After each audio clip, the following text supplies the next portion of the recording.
Selamat pagi Bu Ella dan teman-teman kelas 10E.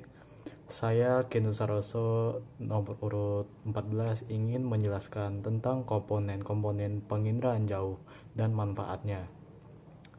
Sebelumnya saya akan menjelaskan dulu nih definisi tentang penginderaan jauh. Jadi, untuk teknologi penginderaan jauh memungkinkan manusia melakukan analisa sebelum memutuskan aksi tanpa batasan jarak.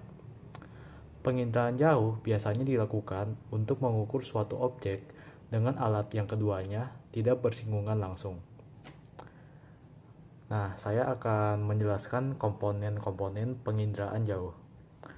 Penginderaan jauh dalam prosesnya membutuhkan beberapa komponen agar dapat memperoleh data yang maksimal.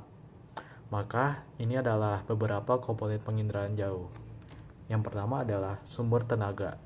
Sumber tenaga adalah komponen paling penting karena tanpa sumber tenaga alat penginderaan jauh tidak dapat beroperasi. Sumber tenaga yang dimaksud adalah cahaya matahari atau tenaga buatan lainnya yang dapat menghasilkan suhu. Kemudian yang kedua adalah atmosfer.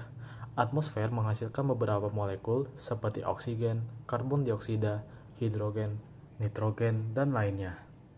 Kemudian yang ketiga adalah interaksi tenaga dan objek. Interaksi tenaga dan objek adalah interaksi yang terjadi antara tenaga dan objek saat proses penginderaan jauh berlangsung. Misalnya nih, foto yang dihasilkan terlihat gelap karena saat objek dipantau, daya pantul dan dari sumber tenaga itu rendah. Interaksi tenaga dan objek akan menyebabkan hasil foto dari tiap objek berbeda-beda. Lalu, yang keempat adalah sensor dan wahana. Sensor adalah alat yang dipasangkan pada wahana dan berfungsi untuk mendeteksi objek dan menentukan lokasinya.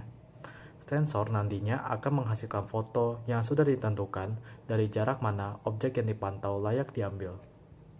Kemudian yang kelima adalah perolehan data. Perolehan data adalah komponen yang akan menunjukkan data yang diperoleh dari pantauan alat. Data yang dihasilkan terbagi dua, yaitu data manual dan data numerik. Data ini dapat dari hasil pantulan objek dan dapat dijadikan data untuk melanjutkan penelitian. Kemudian yang keenam adalah penggunaan data. Penggunaan data adalah komponen akhir juga penting dalam penginderaan jauh. Penggunaan data adalah saat data berupa foto yang diperoleh dari pantauan diolah dan digunakan untuk keperluan tertentu. Data ini dapat digunakan pada berbagai bidang seperti kependudukan, pemetaan, meteorologi, dan klimatologi.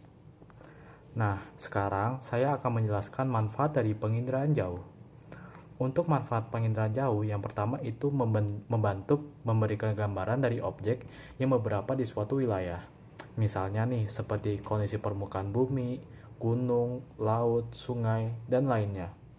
Yang kedua itu memberitahu kondisi dari suatu wilayah sehingga dapat mengetahui nih bagaimana medannya. Kemudian yang ketiga itu adalah memberikan efisiensi dalam penelitian karena peneliti tak perlu turun langsung untuk memantau suatu objek. Yang terakhir itu memberi informasi terkait perubahan kondisi dari suatu tempat. Itu saja dari penjelasan saya tentang komponen penginderaan jauh dan manfaatnya. Saya Ken Saroso dari kelas 10E ingin mengucapkan terima kasih telah mendengarkan video ini.